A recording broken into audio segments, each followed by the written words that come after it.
Good morning all of you, how are you, कैसे हो आप सभी। आज हम 8th क्लास के चैप्टर को आगे बढ़ाते हुए पेरिडेशन ऑफ हिस्ट्री यानी कि इतिहास की अवधि के बारे में पढ़ेंगे। पेरिडेशन ऑफ हिस्ट्री होती क्या है, इतिहास की अवधि। Periodisation is the process or study of categorise the past into discrete quantified name block of time.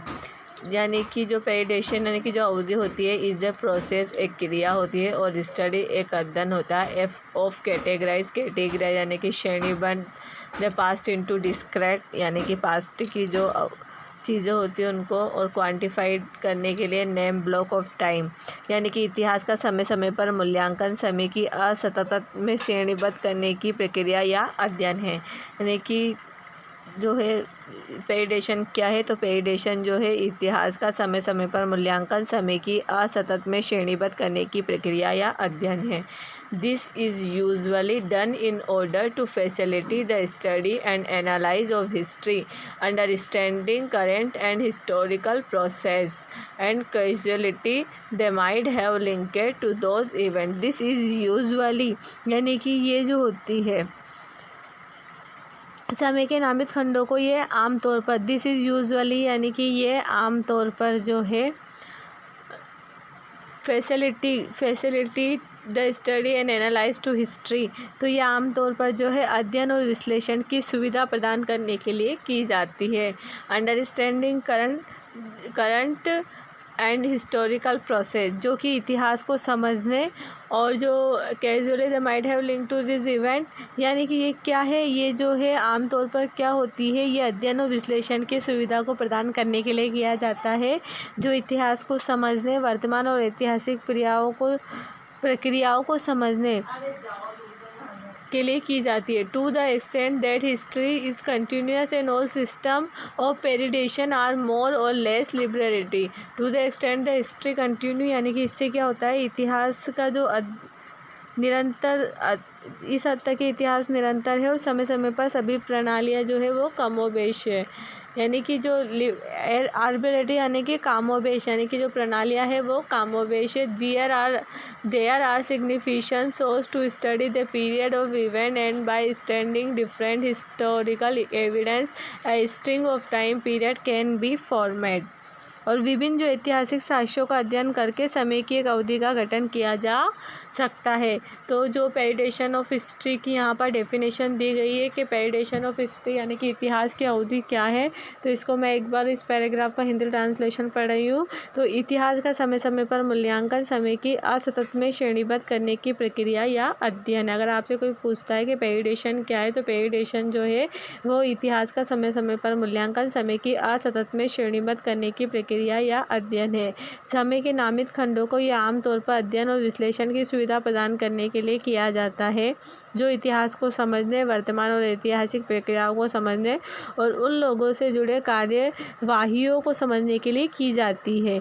घटनाएं इस हद तक कि इतिहास निरंतर है और समय समय पर सभी प्रणालियां कमोबेश मनमानी है। घटनाओं की अवधि का अध्ययन करने के लिए महत्वपूर्ण स्रोत है और विभिन्न ऐतिहासिक साक्ष्यों का अध्ययन करके समय की एक अवधि का गठन किया जा सकता है। यानी कि इतिहास की अवधि के लिए जो है किसी भी घटनाओं का अध्ययन करने के लिए ये ज़रूरी है। उसके आगे हम पढ़ेंगे James mill was a Scottish philosopher, historian and economist. James मिल कौन है? जेम्स मिल एक स्कॉटिश फिलोसोफर यानी कि दार्शनिक, हिस्टोरियन यानी कि इतिहासकार, और इकोनॉमिस्ट यानी कि अर्थशास्त्री थे।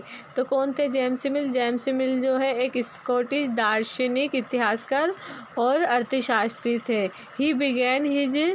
He began his history of British India in 1806, expecting it to take him about 3 years, but its completion proved to take interest 12 years, with 3 substantial volumes at least being published early in 1817। यानी कि इन्होंने क्या किया, 1806 he began to his history यानी कि इन्होंने 1806 में British Bharat के अपने इतिहास की शुरुआत की। इन्होंने जो ब्रिटिश भारत के इतिहास है उसकी शुरुआत कब की? 1806 में। और इन्होंने जो